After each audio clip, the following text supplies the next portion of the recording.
اپنے ہی پیٹی بھائیوں کے ہاتھوں جب اس کی عابد باکسر کی باری آتی ہے تو آپ دیکھیں کہ کس طرح سے نازیبا الفاظات استعمال کیے گئے اور باقاعدہ ان پر گرفتاری کے وقت اچھا خاصا تشدد جو ہے وہ بھی کیا جاتا ہے کہ عابد باکسر کو سمجھ ہی نہیں لگ رہی کہ کہاں سے اس کو جو ہے وہ پڑھ رہی ہیں اور وہ کیسے اپنا بچاؤ کر سکیں۔ اگر آپ طاقتور ترین شخص تھے تو آپ کو قانون کی سربلندی کے لیے کام کرنا چاہیے تھا، نہ کہ کسی اعلیٰ حکمران کے اعلیٰ کار بن کے۔ بسم اللہ الرحمن الرحیم، السلام علیکم۔ میمرا نیوز کے ساتھ میں ہوں آپ کا میزبان عادل جمیل۔ ناظرین، آج آپ کے ساتھ ایک ویڈیو کل سے وائرل تھی جو کہ آپ دیکھیں کہ ایک طاقتور ترین شخص جو ہے ایک لاہور کے اندر خوف کی علامت تھا اور ایک پولیس کے اندر اس کو ہیرو کی طرح بھی دیکھا گیا، پھر بعد میں وہ ولن بھی آیا، یعنی کہ وقت جو ہے جیسے ہی کروٹ لیتا ہے تو اس کے بعد آپ دیکھیں کہ حالات ایک انسان کے لیے کیا ہو جاتے ہیں، اور خود کو طاقتور اور ایک مافیا کی طرح سمجھنے والا انسان جب اس کے اوپر خود آپ بیتی اس کو دیکھنی پڑتی ہے تو اس کے لیے حالات جو ہیں وہ کیا ہوتے ہیں، آپ کے ساتھ بات کرنے جا رہے ہیں ہم اس وقت سابق پولیس انسپیکٹر عابد باکسر کی۔ یقیناً آپ نے نام بھی سنا ہوگا اور ان کے کارنامے بھی جو ہیں وہ سنے ہوں گے، پڑھے ہوں گے اور دیکھے بھی ہوں گے کہ کس طرح سے جناب عابد باکسر لاہور کے اندر ایک خوف کی علامت تھے اور انکاؤنٹر اسپیشلسٹ مانے جاتے تھے اور منہ سے کم بات اور گولی سے زیادہ بات کرنے کے ماہر تھے۔ تقریباً ان کے کریڈٹ پر جو ہے وہ کافی زیادہ پولیس مقابلے جو ہیں وہ ہیں جو آن ریکڈ ہیں، جو آف دا ریکارڈ ہیں وہ الگ ہیں۔ تو ایک خوف کی علامت تھے اور اس وقت کے جو آپ کہہ لیں حکمران ان کے چہیتے بھی تھے کہ کوئی کسی قسم کا خوف نہیں، بے دھڑک لاہور کے اندر اپنی شہنشاہی کرتے تھے اور یہ جب چاہتے تھے جس جگہ چاہتے تھے انکاؤنٹر کرتے تھے۔ اور کیسے کرتے تھے ابھی تک تو خیر یہ بھی ایک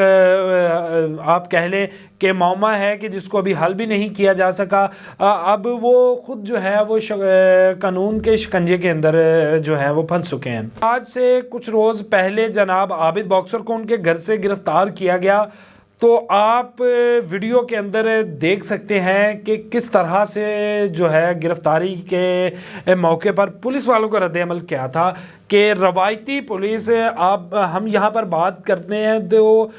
ایک سائیڈ پہ تو جناب ہماری جو پولیس کے اعلیٰ افسران ہیں ان کے دعوے کہ پولیس کلچر جو ہے وہ ختم کیا جا رہا ہے، پولیس جو ہے وہ دوستانہ ایک عوام کے اندر اور پولیس کے اندر آپ رشتہ قائم کرنے جا رہے ہیں جی، اور بڑے بڑے دعوے اور بڑی بڑی اس طرح کی چیزیں جو ہیں وہ محکمہ پولیس کی جانب سے ہمیں دکھائی بھی جاتی ہیں کہ جی ہم تو بہت شریف لوگ ہیں، لیکن اپنے ہی پیٹی بھائیوں کے ہاتھوں جب اس کی عابد باکسر کی باری آتی ہے تو آپ دیکھیں کہ کس طرح سے نازیبا الفاظات استعمال کیے گئے اور باقاعدہ ان پر گرفتاری کے وقت اچھا خاصا تشدد جو ہے وہ بھی کیا جاتا ہے کہ عابد باکسر کو سمجھ ہی نہیں لگ رہی کہ کہاں سے اس کو جو ہے وہ پڑھ رہی ہیں اور وہ کیسے اپنا بچاؤ کر سکیں۔ یہاں پر بات میں کرتا چلوں کہ اگر آپ طاقتور ترین شخص تھے تو آپ کو قانون کی سربلندی کے لیے کام کرنا چاہیے تھا، نہ کہ کسی اعلیٰ حکمران کے اعلیٰ کار بن کے، بلکہ باقاعدہ اس کے اوپر جس طرح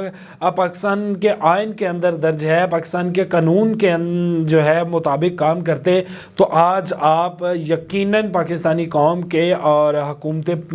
پنجاب کے اور پنجاب پولیس کے ہیرو ہوتے۔ آپ کی گرفتاری کے بعد جناب یہاں پر میں مزید جو ہے وہ آپ کو بتاتا چلوں کچھ بیک گراؤنڈ کے عابد باکسر مشہور زمانہ انکاؤنٹر اسپیشلسٹ تھے، پنجاب پولیس کے اندر یہ انسپیکٹر تھے اور جناب باکسنگ کے اوپر جو ہے وہ باکسنگ کوٹے کے اوپر یہ پنجاب پولیس میں بھرتی ہوئے، پھر اس کے بعد پکڑے نہیں گئے کہ ایک نام کمایا اور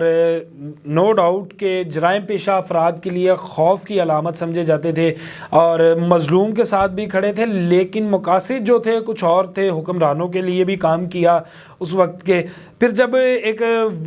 وقت چینج ہوا اور جن حکمرانوں کے بلبوتے پر جناب ذرا ایک آپ کہہ لیں کہ اچھل کود کرتے تھے، جب ان کے ہاتھوں سے طاقت چھینی گئی اور طاقت جو ہے کسی اور کے پاس چلی گئی، تو اس کے بعد عابد باکسر صاحب جو ہے وہ کچھ عرصہ روپوش بھی رہے اور دبئی میں رہے، لیکن پھر ایک دم سے انٹری کی اور بڑے بڑے بیانات اور بڑی بڑی باتیں۔ اس کے بعد جناب عابد باکسر صاحب جو ہیں وہ پاکستان آئے، پاکستان آ کے پریس کانفرنسز چل رہی ہیں اور بڑا للکارا جا رہا ہے کہ میں اس طرح سے سب کچھ بتا دوں گا، لیکن معاملات جو ہے وہ کچھ اور تھے۔ اور پھر اس کے بعد جو عابد باکسر ہے ان کی گرفتاری کا جب عمل میں آتی ہے ان کی رہائش گاہ کے اوپر، تو اس کے لیے جو مقدمہ درج کیا جاتا ہے اس کا صرف ایک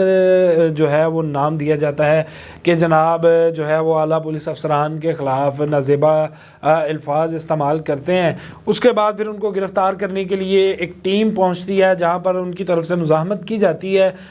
اور جب ان کو اریسٹ کیا جاتا ہے تو پھر پولیس کی جانب سے باقاعدہ خاطر توازے جو ہے وہ وہاں پر کھڑے کھڑے ان کی رہائش گاہ کے باہر ہی کر دی جاتی ہے۔ پھر اب اور اس کے بعد انہیں کافی یہ خبریں بھی گردش کرتی رہیں کہ عابد باکسر جو ہے وہ فرار ہو چکے ہیں، وہ چلے گئے ہیں جناب، اپنے ساتھیوں کے ساتھ فرار ہو چکے ہیں، لیکن دوبارہ سے ان کو اریسٹ کیا جاتا ہے قصور کے علاقہ سے، وہاں سے ان کی گرفتاری ڈالی جاتی ہے اور ان کو جو ہے وہ اب عدالت میں 3 نومبر کو پیش کیا جا رہا ہے۔ اس کے بعد باقاعدہ سماعت چلے گی، لیکن یہاں پر پیغام یہ ہے کہ اپنے وقت کا طاقتور ترین جو انسان ہے، طاقتور ترین پولیس افسر ہے، وہ اپنے ہی پیٹی بھائیوں سے کس طرح پٹ رہا ہے۔ یہ تمام لوگوں کے لیے ایک سبق ہے کہ اسے سبق حاصل کریں کہ کس طرح سے آپ جب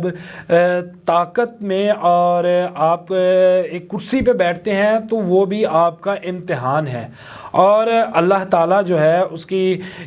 آپ کہہ لیں کہ لاٹھی جو ہے جب وہ چلتی ہے تو پھر وہ نہ کسی کی طاقت دیکھتی ہے اور نہ ہی کسی کی شہرت دیکھتی ہے۔ تو آپ دیکھیں کہ کس طرح سے جناب آپ بات کرنے جا رہا تھا میں کہ کرسی اور طاقت جو ہے وہ بھی اللہ کی طرف سے ایک امتحان ہے اور جس کا حساب بھی لیا جانا ہے، اور اگر آپ کچھ اس طرح کا کرتے ہیں کہ جو قانون کے خلاف ہو تو پھر اس کا اجر بھی آپ کو اس کی جزا اور سزا اسی دنیا میں بھگتنی ہے۔ اور جس طرح عابد باکسر کی مثال ہمارے سامنے ہے کہ ہم دیکھ رہے ہیں،